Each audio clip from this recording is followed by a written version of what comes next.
Hello everyone. So today's agenda is Ansible. Ansible is a configuration management tool. We will understand first what is configuration management, how our IT infrastructure management completely changes after using configuration management tool, what is Ansible, different features of Ansible. We'll see how global organizations like NASA are using Ansible to maintain their infrastructure. We'll see how Ansible is used for orchestration, for provisioning, configuration management.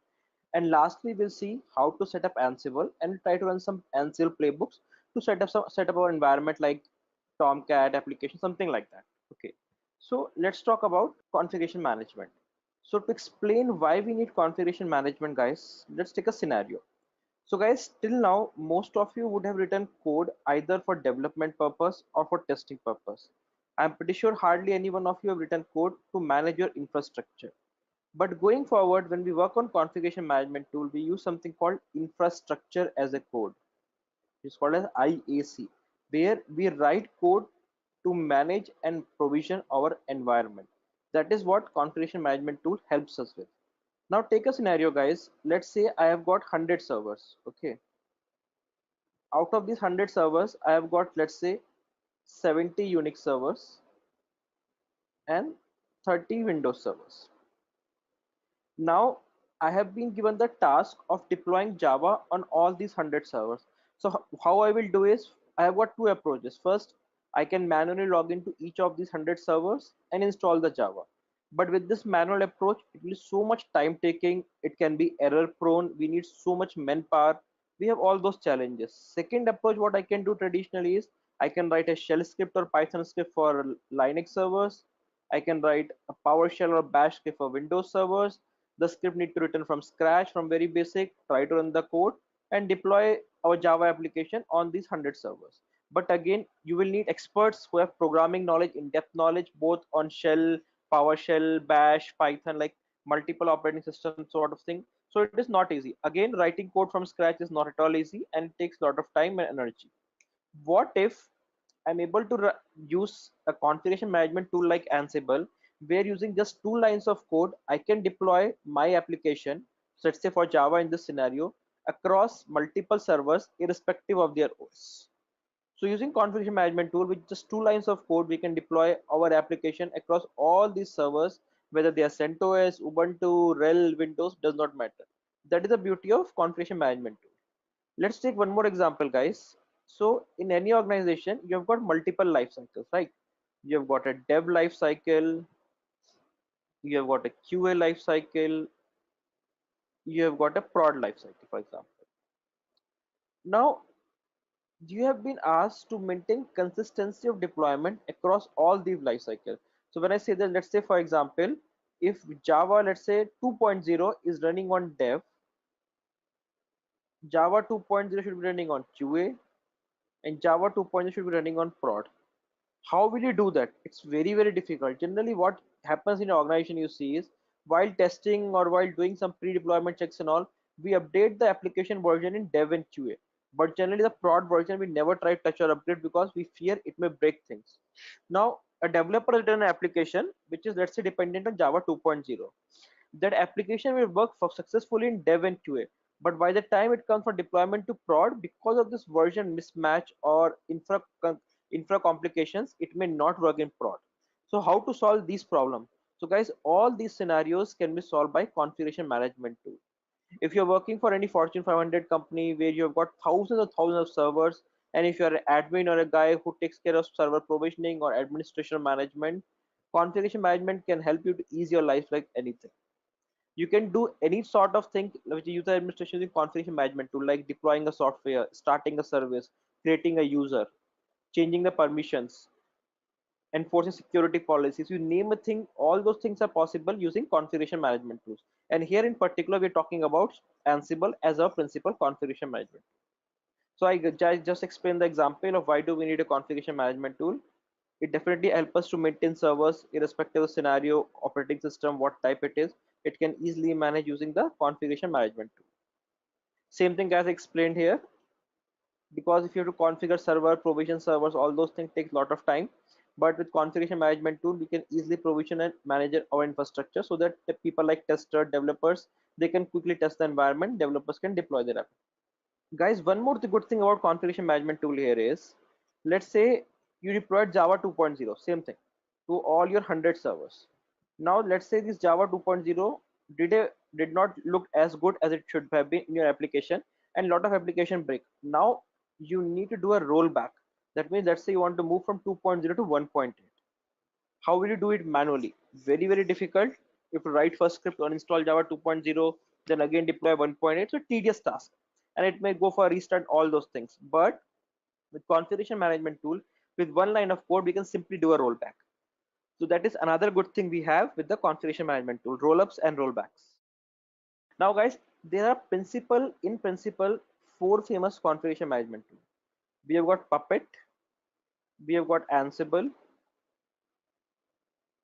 we have got Chef, and we have got Salt. Ansible by far is the most famous and most popular tool in this category of configuration management, followed by Puppet, followed by Chef, and Salt. Salt is literally new to this industry, and very few companies are currently using Salt as their principal configuration management tool. Now, what's the difference among all these tools? So guys, Puppet follows pull methodology, Ansible follows push methodology, Chef again follows pull methodology, and Salt follows push methodology. Now, what's the difference between pull and push? You guys must be wondering. So let's talk on that.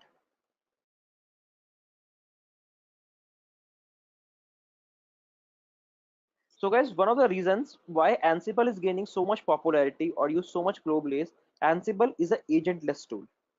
When I say agentless, Ansible follows a master slave configuration. Okay, like you have a main server which you call as controller node, where you push your configuration, and using the controller, the configuration deployed to different servers or nodes connected to it. So here in Ansible architecture, the agent is only deployed at the controller level. We don't deploy any agent on the individual nodes connected to it. While in comparison to agent like Puppet, which follows pull methodology, it's an agent-based architecture. That means you have one agent for the master node or the controller node, and you have another agent at all the slave nodes that are connected to it. Now, since this Puppet has agents both at the controller and at the slave node, in this architecture, it is always the responsibility of the slave nodes to start communication with the master node. That means these different nodes which are connected to this master node in the Puppet will start the communication from the master node. Since they start the communication, they try to pull the configuration or the latest configuration that need to be applied from the controller to the slave node. That is why it is called as pull configuration, because here the slave nodes are pulling the configuration from the slave master to the slaves. While in case of Ansible, since it's agentless and we don't have any agent installed at different slave nodes connected to it, the controller pushes the configuration to different servers or nodes connected to it. That's why it is called as push configuration.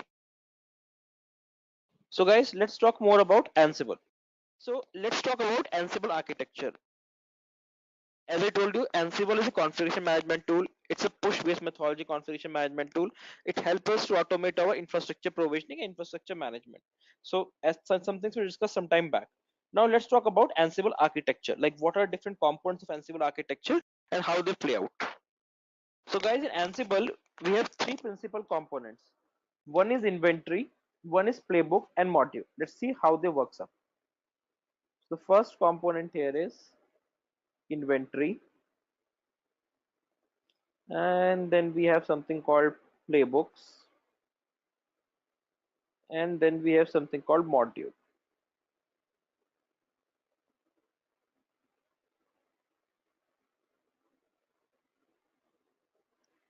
These things are connected to something called Ansible config.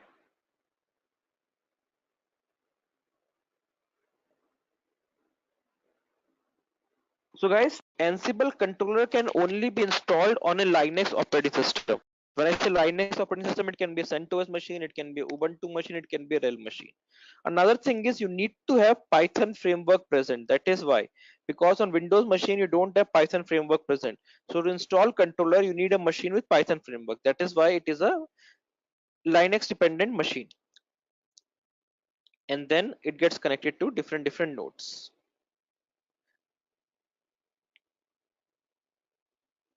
Okay, so now let's talk about all these components. So guys, first let's talk about modules. Okay, so modules are like the command center of for Ansible. Okay, through modules only we perform tasks like installation, configuration on remote machine.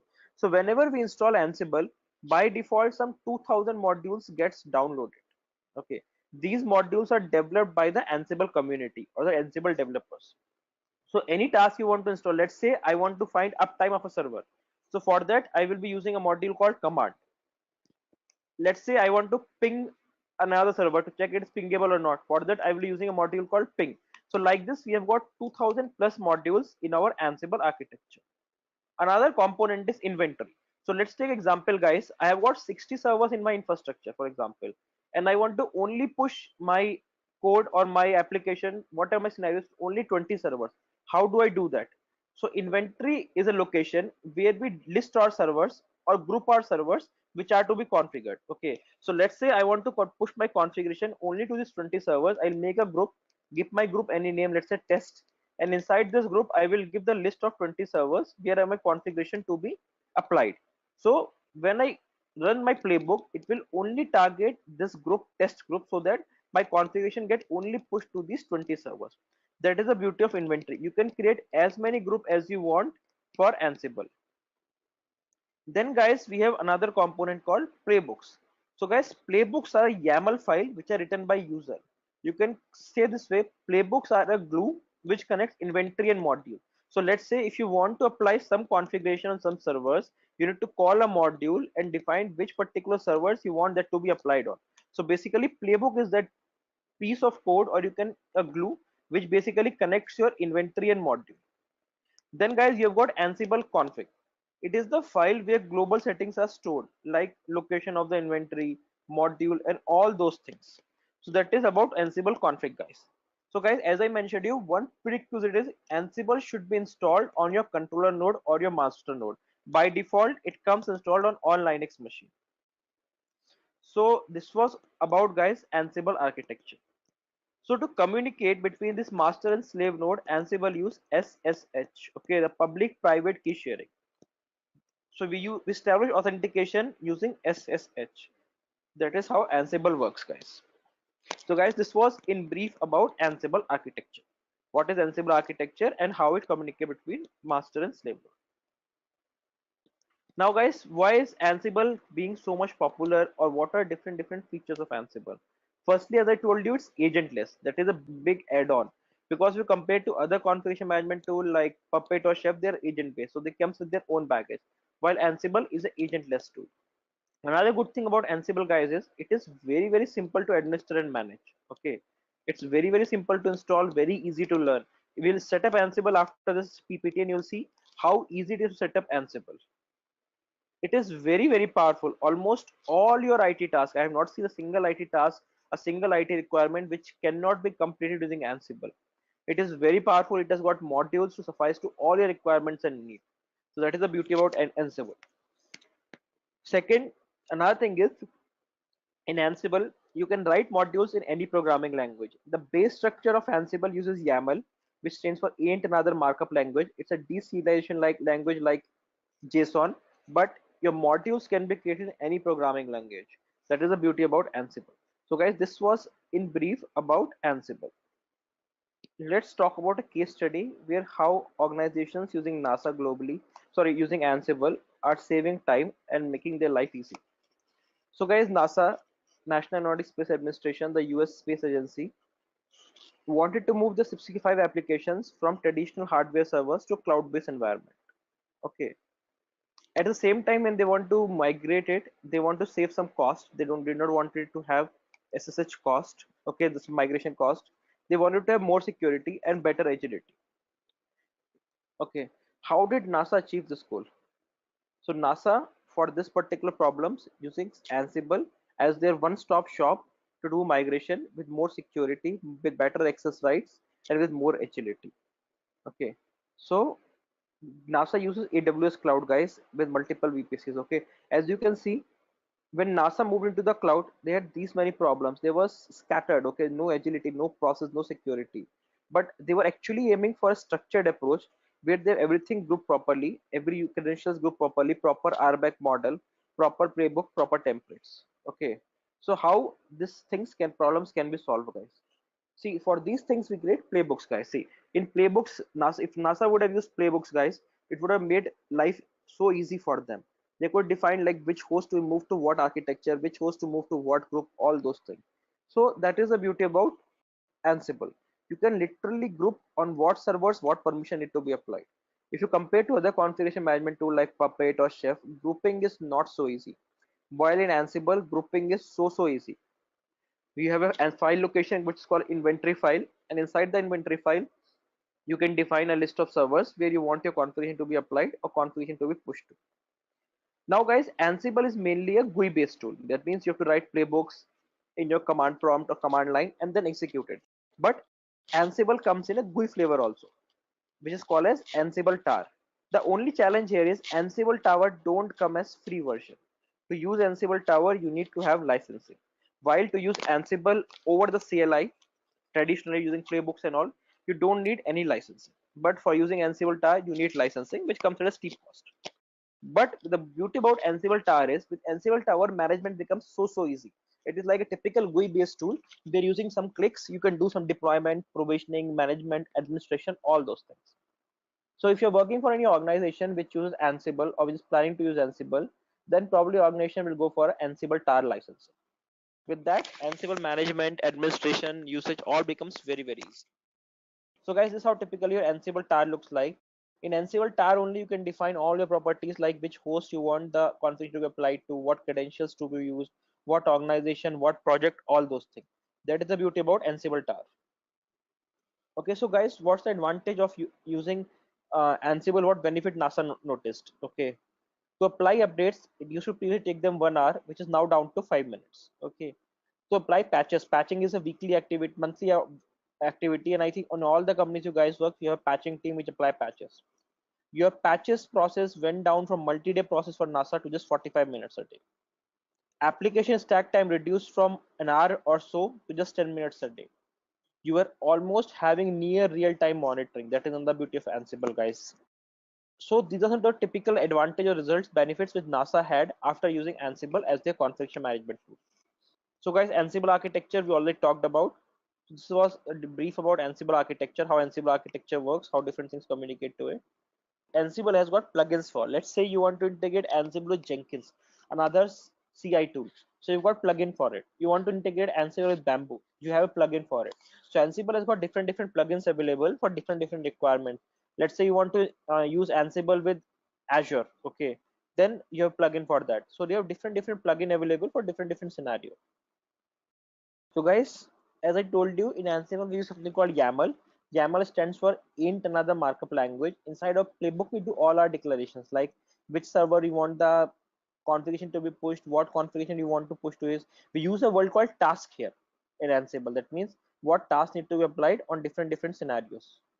So as you can see guys, a controller machine from where we'll write a playbook, and that playbook will deploy the code to different slave nodes or agents connected to it.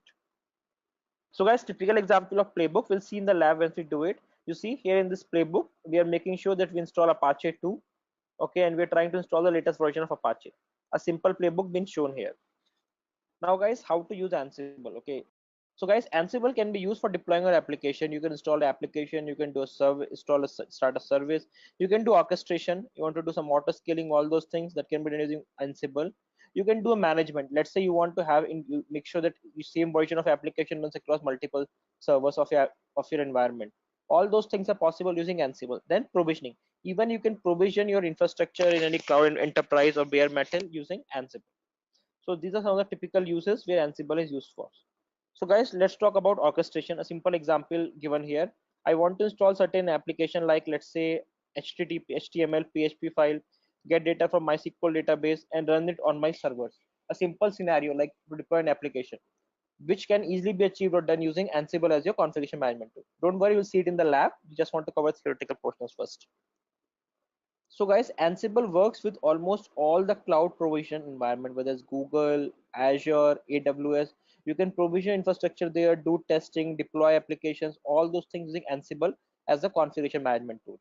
Ansible also works if you have a hybrid environment. That means some of your applications running on premise and some of the applications on the cloud. In that scenario also, Ansible is very, very helpful. You can deploy your controller either in the on-premise or cloud, and from sitting at one location, you can manage both your infrastructure, both on-premise and cloud infrastructure. Now, guys, another same example explained here. If you want to apply some updates on one set of server and another set of server. So as I informed you guys, using inventory, we can do this. At inventory, we group our servers or define the list where you want application to be applied, and that way we can do that. So guys, here in this diagram, you see a typical DevOps pipeline or lifecycle has been explained, where a developer writes a code, the code is fed to a version control system like Git, then using Jenkins, the code is compiled in packages, then finally deployed to a test server, and then deployed to a prod server. So every stage of this lifecycle can be integrated with Ansible using plugins. So as I told you, Ansible has got plugins for different scenarios and requirements. So it has got plugin for Jenkins, it has got plugin to communicate to dev environment servers, prod servers, to Git, so that all those things can be done using plugins, and you can automate your infrastructure provisioning and management. Now guys, let's talk about security.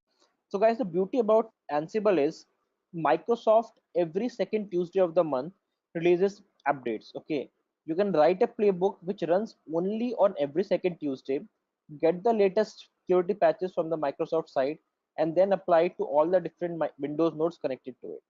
Same way, Linux releases patches every third Tuesday or fourth Tuesday, I forgot the exact date. You can write a playbook which runs only on the third or fourth Tuesday, gets all the latest patches, and apply to all your Linux environment servers. That way you can define your playbooks which can do all those tasks. If you have some third-party tools for security in your organization, even Ansible can be compatible with that also. You can use Ansible for security verification, for RBAC model, for SSH, for WinRM, all those things Ansible can be used for. Let's try some Ansible hands-on, and then we'll come to other parts of a slide. So to establish, to use Ansible, as I told you, we need a master slave architecture, right? That is how Ansible works. So I'm going to spin up two machines. One machine is going to act as my Ansible controller, and the another machine is going to act as my Ansible slave node. So let's create two machines, guys. Okay, we'll ask it to use CentOS. You can select any OS, CentRel, Ubuntu, up to you guys.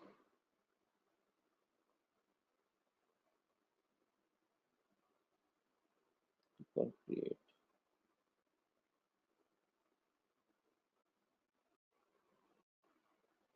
Let's create one more machine.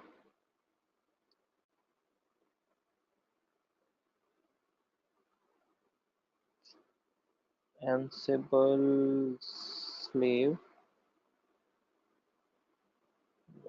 What's the name? Again, I will make it CentOS.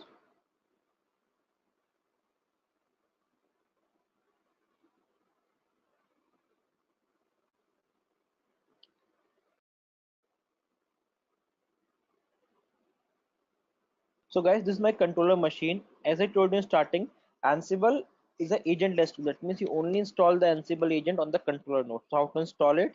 Yum install -y Ansible. Simple one-line command to install Ansible on your controller node.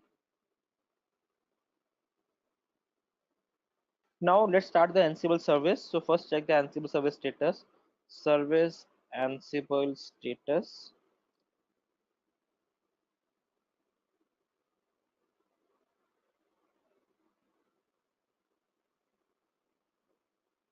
Okay, no need to start Ansible service.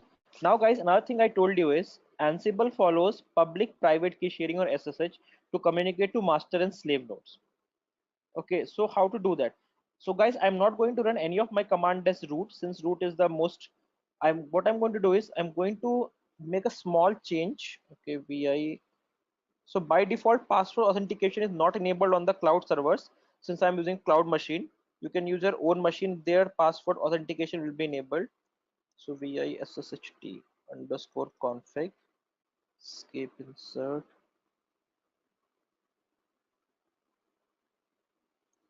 service.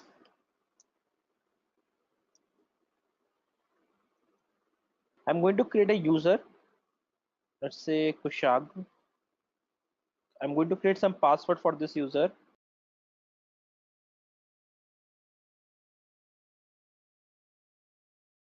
Okay, now any task I perform with this user. Because generally, guys, you would have noticed in your corporate, you don't get root rights on all the servers, right? So we should be doing a similar type of environment. I'll do the same exercise on the slave node. The difference is I no need to install the Ansible service here. Since the Ansible need to be only start on the master node, what I will do is I will just create the same username here. The password can be different, and we'll see things how it goes from there.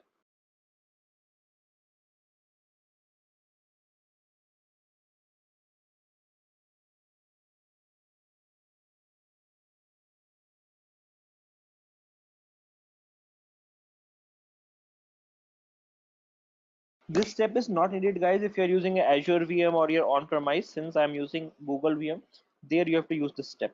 Otherwise, not needed to enable password authentication.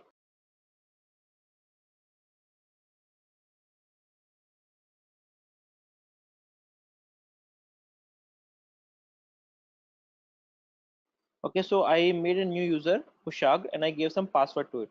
You can create whatever user you want for your choice. Okay, so now let's go to master node. How to generate the key? Simple one-line command ssh dash keygen. You no need to get any certificate, anything like this. Okay, just press enter.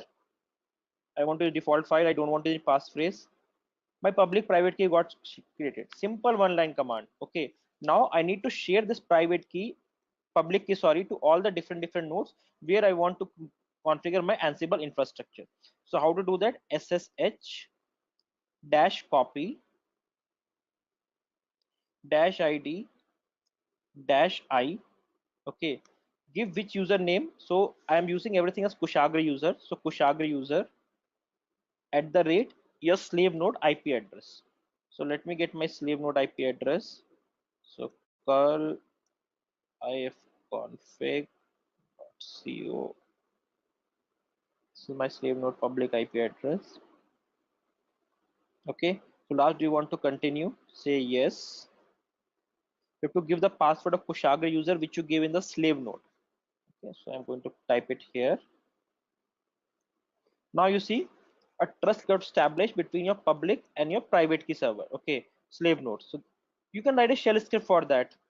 Now guys, I told you we have a host file. So default location is cd etc ansible.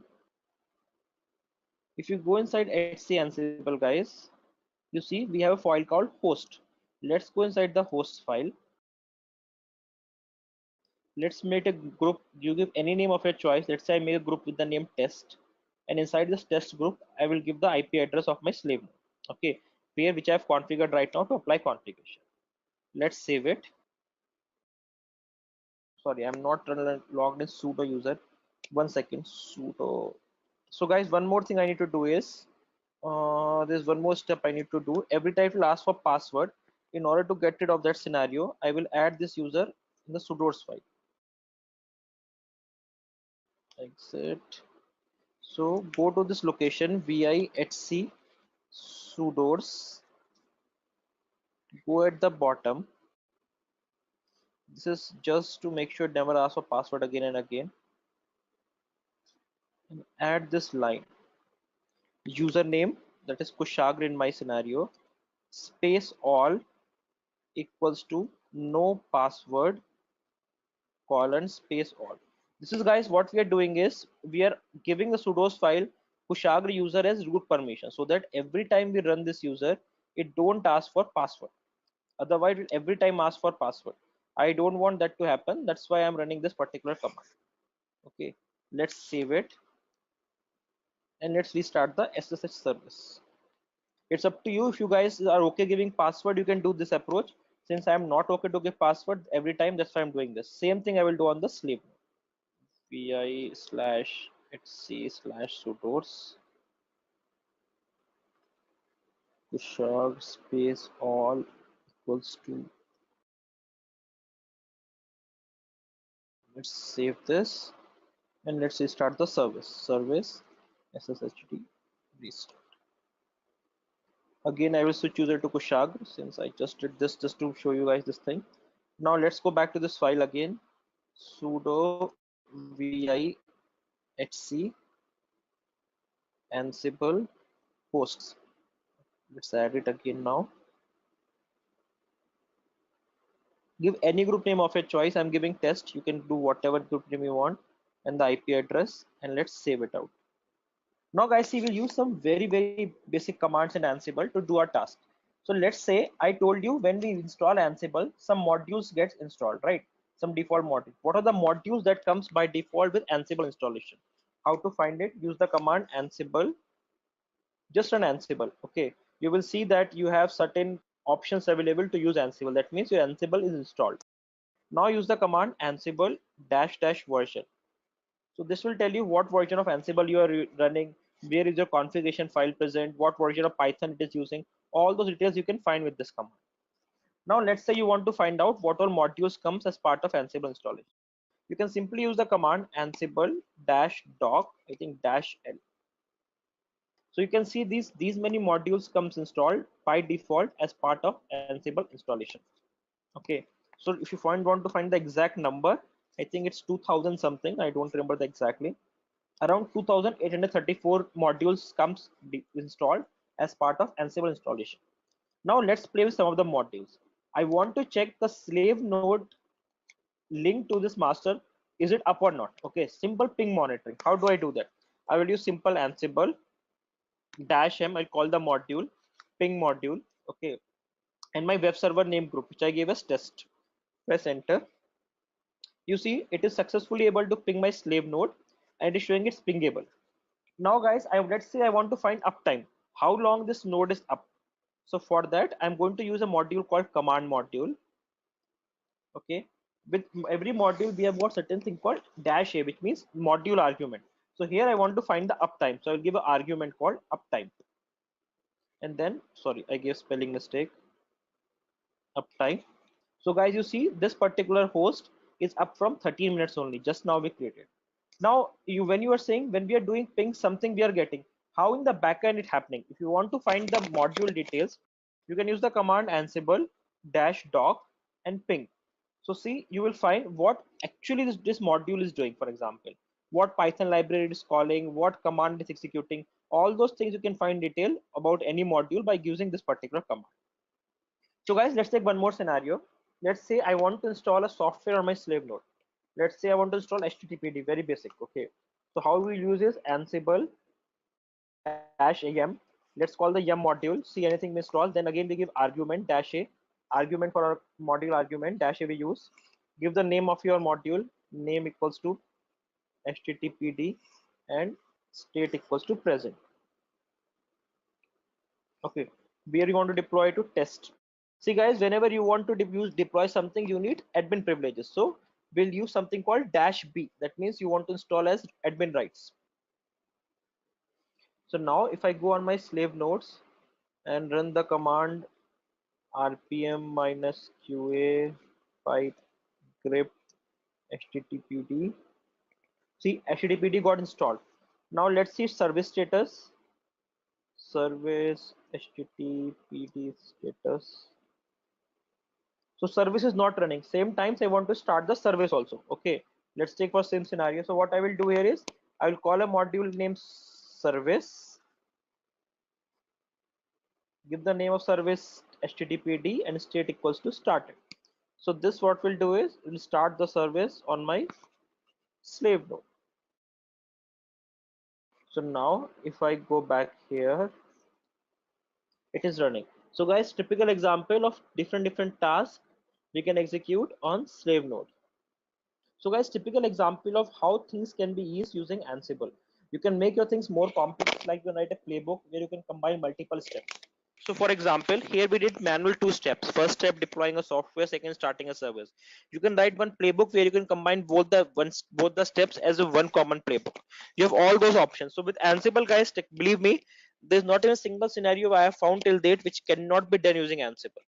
Ansible is such an awesome tool which can make life so easy. Whether you're a developer or you're an admin or you are a Unix or Windows admin, whatever you are, Ansible is for everyone. Because see, whatever application you're developing or coding or managing, you need infra for that. You need to both manage infra, configure infra, support infra. All those things can be automated using Ansible as the configuration management tool. Now, what actually it takes to become a DevOps engineer? What skills you need to become a DevOps engineer? So, Ansible is a part of configuration management tool. What are the process of becoming of a DevOps pipeline? So, what actually skill sets are needed in the market which people talk as of today for DevOps? So, guys, we have pasted here some of the job openings which we from different companies like Honeywell. So, see, to become a DevOps engineer, a knowledge of a programming language like it can be PowerShell, Bash, Python, you need to have knowledge about CI/CD implementation. Okay, that is a pipeline implementation. How pipeline works, how pipelines provisioned, how pipelines can be orchestrated, how pipeline can be automated. All those things. You need to have knowledge on a version control system tool like Git, GitHub, and all those things, and knowledge on a cloud provision. So typical what companies are looking if you're trying to sell yourself as a DevOps engineer. Same way, guys. If I'm looking for Headspace, another famous company, so first requirement they have is knowledge on Linux, the basic operating system, knowledge on a version control system tool like Git. You need to have knowledge on infrastructure configuration management tool like Ansible. Okay, you need to have knowledge on CI tool like Jenkins and knowledge on some cloud platform. So typically, what skill set people are looking here if you want to get yourself enrolled as a DevOps engineer. So guys, see another job description. What they're looking for? They're looking for infrastructure as a code. That means they're looking for people who knows Ansible. They're looking for people understanding of Linux, people who know CI/CD, people who know cloud experience. So these are typical skill sets which people are looking in the market for hiring someone with DevOps skill set. So thanks guys. Have a great day. Thank you everyone.